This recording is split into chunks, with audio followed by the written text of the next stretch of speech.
जालना जिल्ह्यामध्ये अतिवृष्टी झाली होती। 100 कोटीचा भ्रष्टाचार झाल्याची तक्रार मुख्यमंत्री, महसूल मंत्री, शासनाकडे मी केली होती। याच्यावर चौकशी समिती नेमण्याचे आदेश शासनाने जिल्हाधिकाऱ्यांना दिले। जिल्हाधिकाऱ्यांनी समिती नेमवली।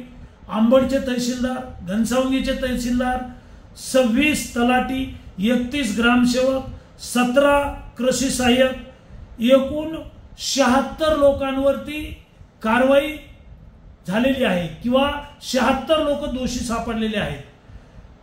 72 पानाचा अहवाल आला आणि 75 कोटीचा भ्रष्टाचार झाल्याचं सिद्ध झालेलं आहे। या सर्व अधिकाऱ्यांची मालमत्ता जप्त केली पाहिजे, यांच्यावर फौजदारी गुन्हे दाखल केले पाहिजेत, यांच्या सातबारावर बोजा टाकला पाहिजे।